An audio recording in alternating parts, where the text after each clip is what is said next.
2 April 2026 रोजी महाराष्ट्रातून राज्यसभा खासदारकीच्या 7 महत्त्वाच्या जागा रिक्त होत आहेत।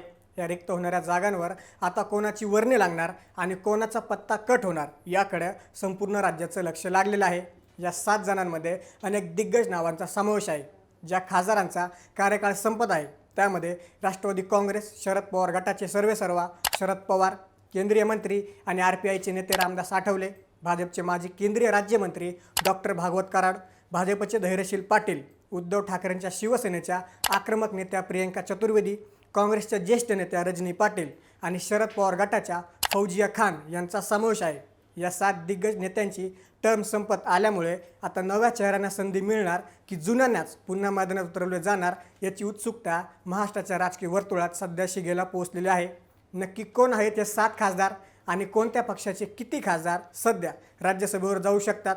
शरद पवारांना पुन्हा राज्यसभेवर जाण्यासाठी किती संख्याबळाची आवश्यकता आहे जाणून घेऊया या व्हिडिओच्या माध्यमातून। नमस्कार, मी महेश आणि तुम्ही पाहताय थोडक्यात। या 7 खासदारांची कारकीर्द आणि त्यांची ताकद पाहणं खूप महत्त्वाचं आहे। पहिलं नाव आहे ज्येष्ठ नेते शरद पवार। शरद पवार हे भारतीय राजकारणातील सर्वात अनुभवी नेत्यांपैकी एक आहेत।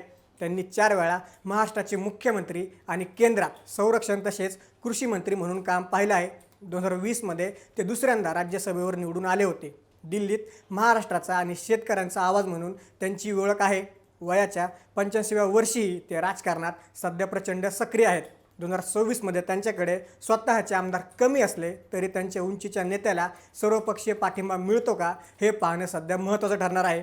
पण असं असलं तरी सध्या राज्यात दोन्ही राष्ट्रवादीच्या विलिनीकरणाची चर्चा होत असल्यानं ते पुन्हा राज्यसभेवर जाणार का हे पाहणं महत्त्वाचं ठरणार आहे।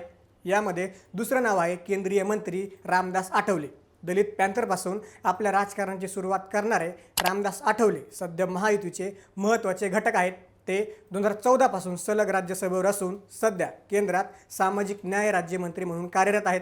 आपल्या मिश्किल शैलीतील कविता आणि गो करोना गो सारख्या घोषणांमुळे ते नेहमीच चर्चेमध्ये असतात। भाजपच्या दलित मतपेढीवर रामदास आठवले एक महत्त्वाचा दुवा असल्याने भाजपने पुन्हा एकदा त्यांना आपल्या कोट्यातून राज्यसभेवर पाठवले जाण्याची शक्यता सध्या दाट वर्तवली जात आहे। यामध्ये तिसरे खासदार आहेत डॉक्टर भागवत कराड। पेशाने बालरोग तज्ज्ञ असलेले डॉक्टर कराड हे सध्या संभाजीनगरचे 2दा महापौर राहिले आहेत। 2020 मध्ये ते पहिल्यांदा राज्यसभेवर आले आणि त्यानंतर त्यांना केंद्रात अर्थ राज्यमंत्री बनवण्यात आलं। ते भाजपचा महत्त्वाचा ओबीसी चेहरा आहेत। दिवंगत गोपीनाथ मुंडे यांचे खंदे समर्थक म्हणून त्यांनी मराठवाड्यात भाजप वाढवण्यासाठी मोठं काम केलेलं आहे। 2020 मध्ये पंकजा मुंडे यांना शह देण्यासाठी त्यांना राज्यसभेवर पाठवून मंत्री केल्याची चर्चा नेहमीच राज्यात होत असते।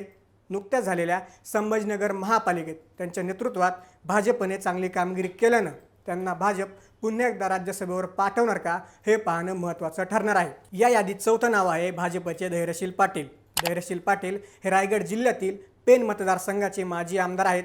त्यांनी 2023 मध्ये शेतकरी कामगार पक्ष सोडून भाजपमध्ये प्रवेश केला होता। 2024 मध्ये उदयनराजे भोसले सातारा लोकसभेवर निवडून गेल्यामुळे रिक्त झालेल्या जागी त्यांची पोटनिवडणुकीत निवड करण्यात आली होती। रायगड जिल्ह्यात भाजपची ताकद वाढवण्यासाठी त्यांना राज्यसभेवर पाठवण्यात आलं होतं। त्यांची ही टर्म अल्पकाळाची म्हणजेच सुमारे 2 वर्षांची ठरली आहे।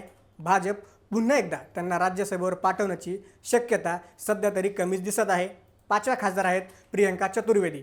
काँग्रेसमधून राजकीय प्रवास सुरू केलेल्या प्रियंका चतुर्वेदी 2019 मध्ये शिवसेनेत सामील झाल्या आणि 2020 मध्ये त्या पहिल्यांदा राज्यसभेवर निवडून आल्या। संसदेत अत्यंत आक्रमकपणे ठाकरे गटाची आणि महाराष्ट्राची बाजू मांडण्यासाठी त्या ओळखल्या जातात।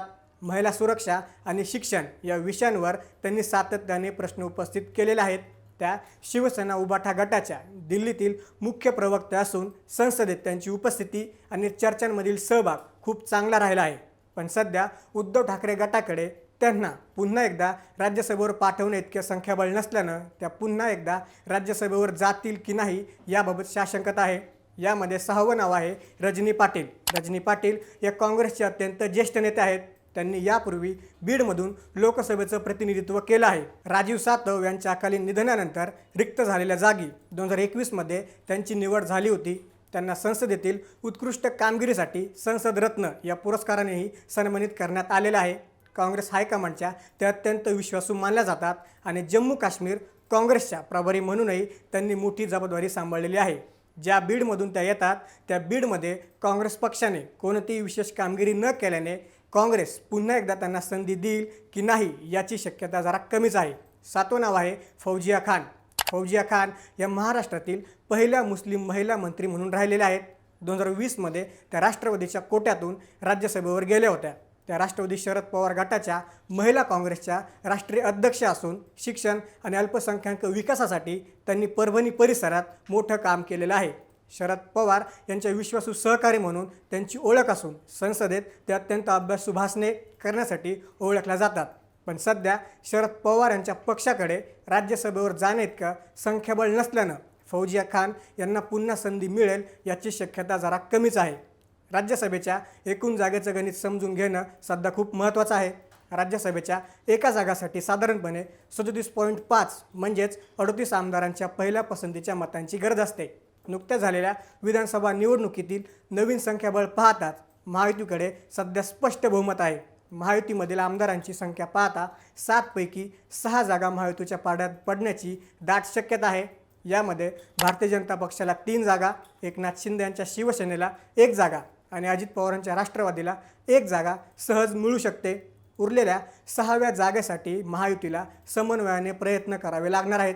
भाजपच्या कोट्यातून मंत्री रामदास आठवले यांना पुन्हा संधी मिळण्याची शक्यता सध्या दाटपणे वर्तवली जात असली तरी इतर नावांच्या बाबतीत भाजपने अद्याप गुप्तता पाळलेली आहे. तर राष्ट्रवादी अजित पवार गटाच्या सुनेत्रा पवार यांनी राज्यसभेचा राजीनामा देऊन उपमुख्यमंत्री पदाची शपथ घेतल्यानं त्यांची जागासुद्धा सध्या रिक्त होणार आहे.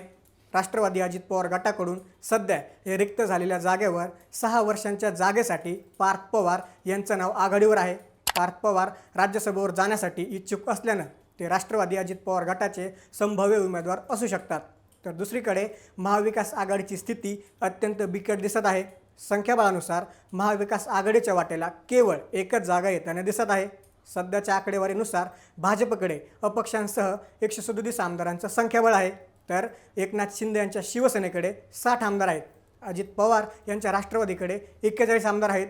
याउलट महाविकास आघाडीमध्ये उद्धव ठाकरेंच्या शिवसेनेकडे 20 आमदार, काँग्रेसकडे 16 आमदार आणि शरद पवारांच्या राष्ट्रवादीकडे केवळ 10 आमदार आहेत. महाराष्ट्रात राज्यसभेचे एकूण 19 जागा आहेत आणि त्यापैकी सध्या NDAकडे 12 जागा आहेत तर महाविकास आघाडीकडे 7 जागा आहेत.